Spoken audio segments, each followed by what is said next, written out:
So what I'm going to try to do, thank you, Drew. What I'm going to try to do while y'all finish your lunch is spend 45, 50 minutes really just trying to talk through what digital advertising and marketing is, how it works, what it matters, what it means to businesses like you guys.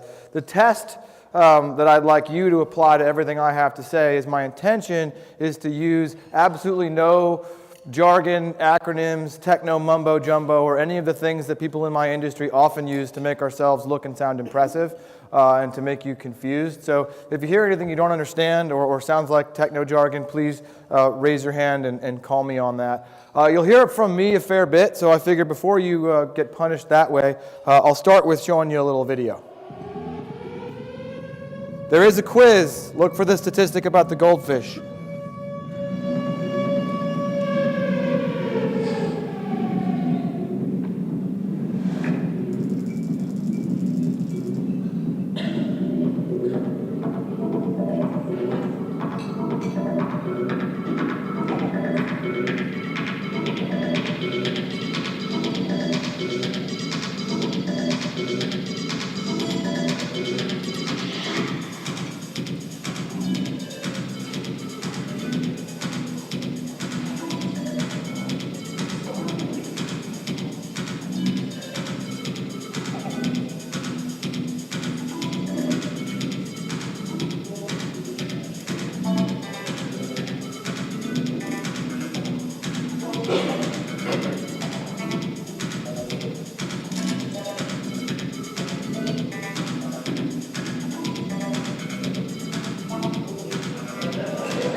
So this is the point in the presentation where I normally like to ask folks like you, what does a video like that mean to a bunch of business owners?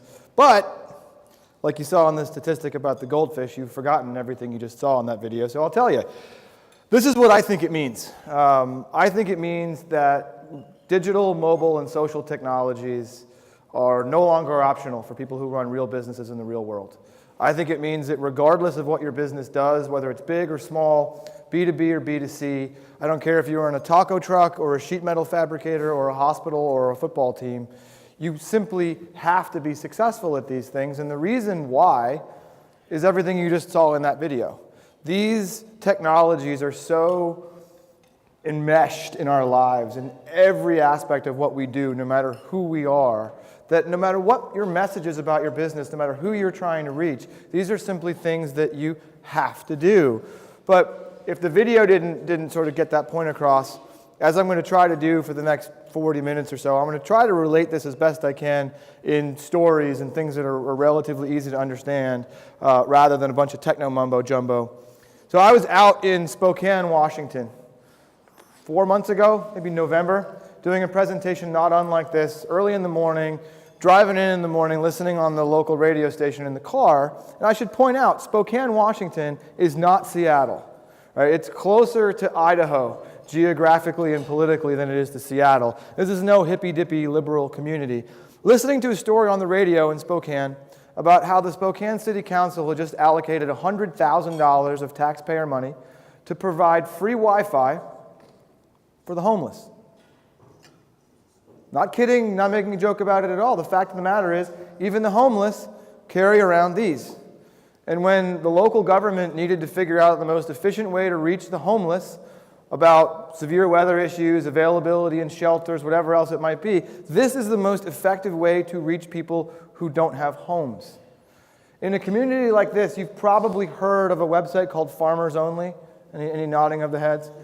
Farmers Only is a dating network for farmers. All right, well, I had to show you this picture or you wouldn't believe me probably, but deadmeat.com, and I learned about this in Pennsylvania a couple of months ago. Deadmeat.com is a dating network for funeral directors and people in the funeral profession. It's very popular. I don't have an account on it that y'all know of, but really, and the point behind those two stories is simply to illustrate that idea that no matter who you are, no matter what you do, no matter what message you're trying to get across to people, there are places in the interesting, deep, dark corners of the world that all of us do just about everything. Another way to think about this, some people learn with numbers, in the roughly 1 minute I had that slide on the screen, 136 million emails were sent worldwide. That's a pretty big number, maybe more impressive than that. Email is the granddaddy of these technologies. It's older than I am, and I'm 43 years old. And in the last year, 2014, email usage worldwide grew 7.3%. It's a 45-year-old technology. Many people feel like has been passed behind by social media and all sorts of other things. How many of you would love to have had a 7.3% annual growth rate in your business last year? Just about everybody would. But I also know that pretty much everybody here you're probably here because you were invited by someone you work with at a local television station. And some part of you is probably thinking, well, all right, Mr. Digital Guy, what are you telling me? You're telling me that everything I've been doing historically on the radio, in newspapers, and in television doesn't work, and I should just pour all that money into all these newfangled digital things? And the answer is no. If you take one thing away and only one thing away from this presentation today, my hope is that you'll take away an understanding of the fact that these digital technologies accomplish different things than what television advertising does. And in order to make that point, and to give you provide me anyway with some context to go back to over the rest of the presentation, I'm going to show you a TV commercial, one I think might be the best one ever made. Honey, where's the spatula? Okay, kids, let's go. There's just one place to go for all your spatula needs. Spatula City! Spatula City! A giant warehouse of spatulas for every occasion. Thousands to choose from in every shape, size, and color. And because we eliminate the middleman, we can sell all our spatulas factory direct to you. Where do you go when you want to buy name brand spatulas at a fraction of retail cost? Spatula City! Spatula City! And this weekend only, take advantage of our special liquidation sale. Buy 9 spatulas, get the 10th one for just 1 penny. Don't forget, they make great Christmas presents. And what better way to say I love you than with a gift of a spatula? Spatula City! Spatula City! Hello, this is Cy Greenbloom, president of Spatula City. I like their spatula so much, I bought the company. Spatula City! 7 locations. We're in the yellow pages under spatulas. My, where did you get that lovely spatula? Spatula City, we sell spatulas, and that's all. All right, so busted. Not a real TV commercial. You probably figured that out by now. It's a clip from a movie called UHF from the 80s starring Weird Al Yankovic. But the reason I show it is if that were a TV commercial, it would be a really good one. And you know that because whether you like it or not, you're going to be singing that song on your way back to work this afternoon. You just can't help it. And so for the next half hour or so, let's imagine that that was your television commercial. And imagine that Drew and his team had run that TV commercial thousands and thousands of times here in the Columbus area, and everybody wanted to buy, not the red plastic spatula, everybody wanted to buy the Rolled Tide spatula, or the Auburn Tiger spatula, or the Georgia Bulldog spatula for their, what's coming up, mother for Mother's Day. Everybody wants to buy it, and they want to buy it from you. Because you've convinced them, they all know who you are, they know that you run the local Spatula City outlet. You've convinced them that this is the greatest possible gift for their loved ones. But everything else we're going to talk about today, and everything that these digital, mobile, and social technologies are about, come down to 3 simple words. And those 3 simple words, no matter how effective your television campaign, or some radio spots, or print ads, or billboards, or anything else you're doing, no matter how effective they are, those 3 simple words are what happens next. And what happens next in 2015 is invariably, for all people, even the homeless, is somebody pulling out a computer. I know I want to buy that red plastic spatula from you, but I don't know exactly where your store is. I don't know if you're open. I don't know if you have it in stock. All I want to do is figure out how to get to you. If your website, and this is a very auspicious day today in the history of the internet, and I'll talk about this later, it's called Mobilegeddon. If your website looks like this, instead of like this, while I'm doing what I do on my phone, which is probably something like this, just trying to figure out where your store is and if you're open and give you a call and see if you have that Rolled Tide spatula in stock. Having a website that looks like this, no matter how many times I've seen your Spatula City commercial, no matter how infectious I find your song, that is an invitation, a reminder of the fact that I can buy spatulas at Target. That is taking people who you've convinced that they want to come and buy from you and saying, nah, don't bother.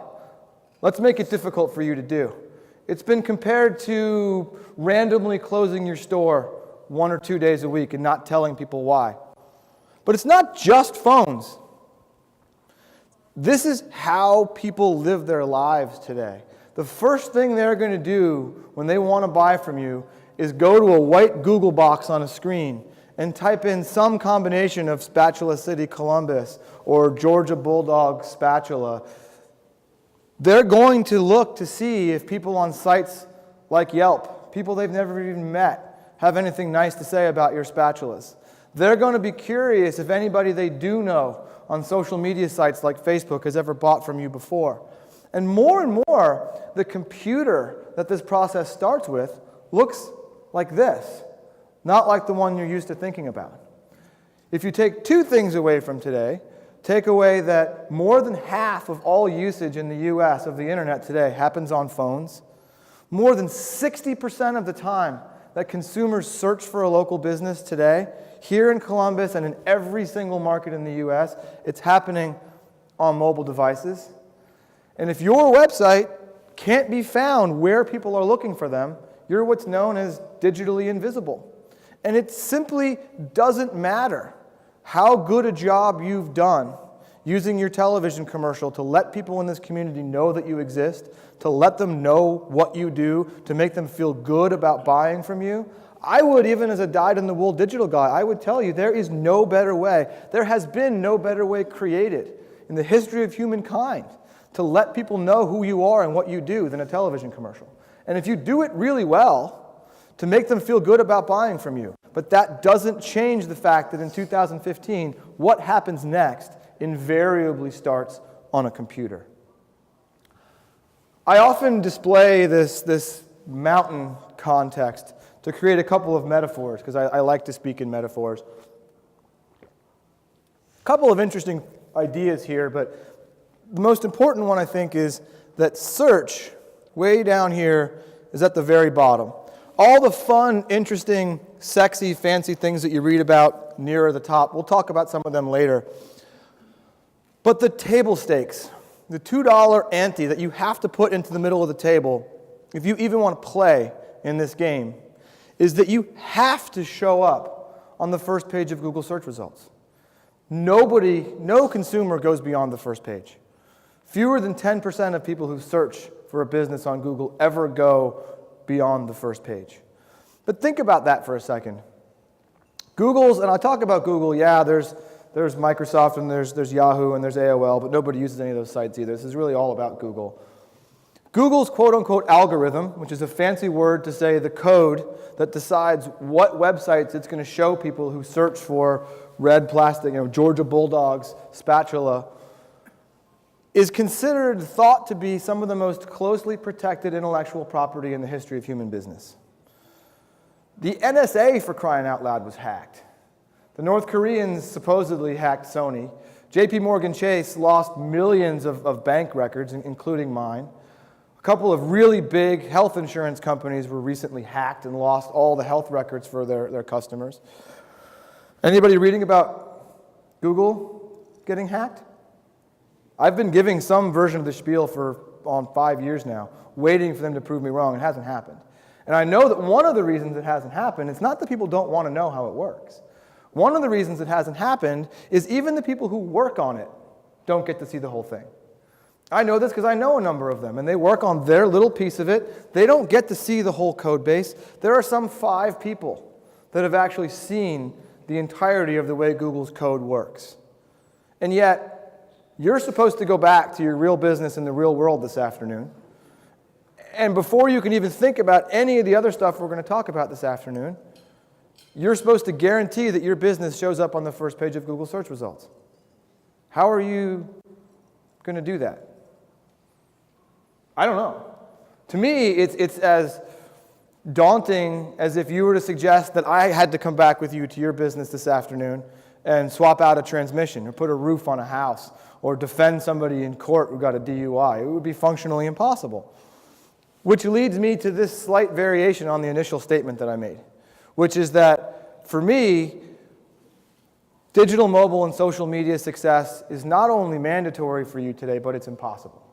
And I talk to business owners all the time who agree with me and say, yeah, I know this is important, but I don't know where to start. I don't know how to do it, so I've just done nothing.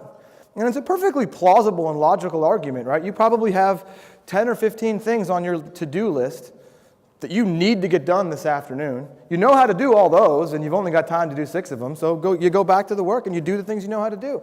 And you just leave this for another day and hope that it's going to figure itself out. But it doesn't. The other option is you can let somebody help you. And I'm not naive enough. I know, Drew and Fred and their team are not naive enough to think that Alligator Digital is the first company that has ever come along and suggested that they can help you with this. Clearly they're not. You're getting called on every day, probably 10, 15, 20 times a week if you count emails and phone calls and people walking into your store with people telling you that they can help you with this.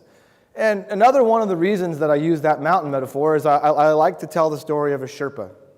You've heard of a Sherpa, you know what a Sherpa does, right? You know that a Sherpa is someone who helps other people climb Everest. All right, that's cool. But what interests me about a Sherpa is not what they do. What I find interesting about a Sherpa is what they are. The Sherpa is an ethnic group. These are people who've been raised at more than 10,000 feet of elevation in the Himalaya for tens of thousands of years. What does that mean? They've developed a genetic mutation, fancy scientific word. They get more hemoglobin out of their blood than you and I do. Any doctors in the house? I always like it when there's a doctor who will confirm that I'm more or less right. All that means is they get more oxygen from the same amount of blood than you and I do. Or in a story, if you're wanting to climb Everest, the summit of Everest is 30,000 feet high. It's higher than the cruising altitude of an Airbus you'd be sitting on if you were flying into Kathmandu because you were bold enough to actually try and go climb Everest. You don't have to know what hemoglobin is to understand some idea of what would happen to you sitting in that Airbus if the cabin were to suddenly depressurize at 30,000 feet. Just say, not a good day for you. But your Sherpa is sitting next to you, playing Angry Birds on his iPad, doesn't even notice. Why?